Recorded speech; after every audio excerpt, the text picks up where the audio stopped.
Welcome to TradeTheMBI.com. This is John. This report is for the 13th, Friday the 13th. Maybe that will produce something because we literally have not seen anything for the last several days as the range has become extraordinarily narrow. We've been in a bit of a lull coming off of this extreme overbought here that the shakeout shows us as we got, over the 20 range. I mean, we were in the mid-20s up here at what we would consider overbought, the warning line being here at 15. And still above it. So you can see that in the DOC that's reflected here at the very high orange levels.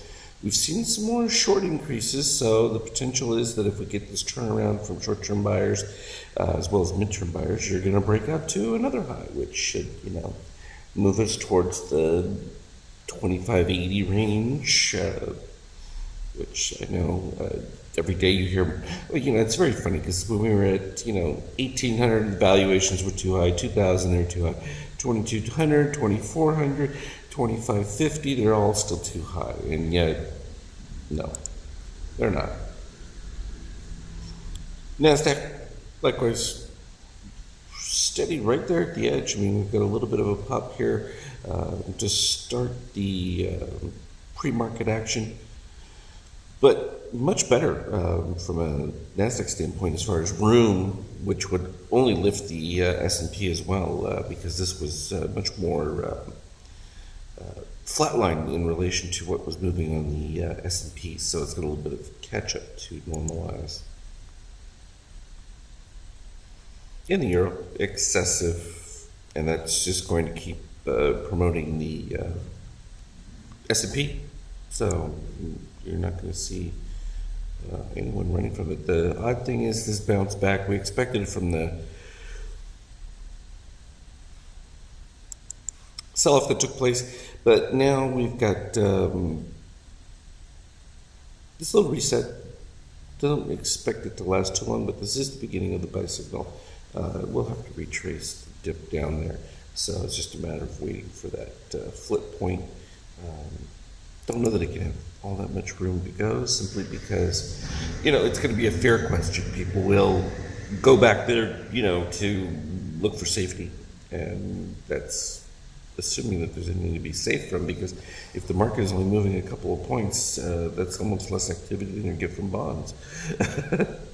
So oil is holding right in the range, starting a new upcycle here. If that continues, should move back towards the high level. So we had a big dip in the short movement, but at the same time you got the short-term buyers fading it. So that kept it from continuing the breakout move to the upside. And gold moving back. It's not going to head towards its peak just yet. It had a decent buy signal from this. It's got to get into a positive shakeout category for us to expect that we're going to get a further press to the upside. And here was the nature of the day. Literally, it was a nowhere. We came back down just below our 50%. Didn't quite produce what I would call a significant buy signal. Just we moved right back up to the top as we got overbought within those configurations, and the short led to a further dip below where the normal 50% level had been right here, because the level started to change. But you can look at the compression of this. I mean, if we look at the range here, where you go from the 100% to the 0%, that's just a tiny range. It's just, 6 or 7 points. It's incredibly narrow. I mean, 20 points would be considered like a typically small range, but when you're getting this tiny, it's going to lead to an explosive move once a series of traders get too far to one side. And that hasn't happened yet because there just hasn't been a significant amount of volatility yet. So we're just going to have to hold on until something happens, something that signals that there should be a change.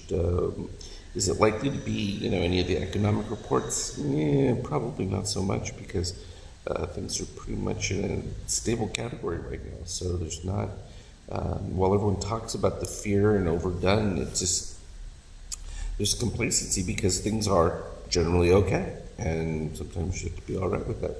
This is very similar to what we experienced in the early 90s when we had this slow rally and everyone kept saying how crazy it was and it just kept going and going and going. So we'll consider that that's the case until we get a different set of readings. I mean, it's not that we're in the power buy because we go back to that daily. This is overbought and it's got to ease off. So if it's easing off and still maintaining its level, well, that's a positive thing. I mean, you've got a complete reset of the short-term buyers at a peak level. It's all you want if you're thinking long side. So that's the long and the short of it at this particular point. As always, though, post on the Skype chat. Trade well.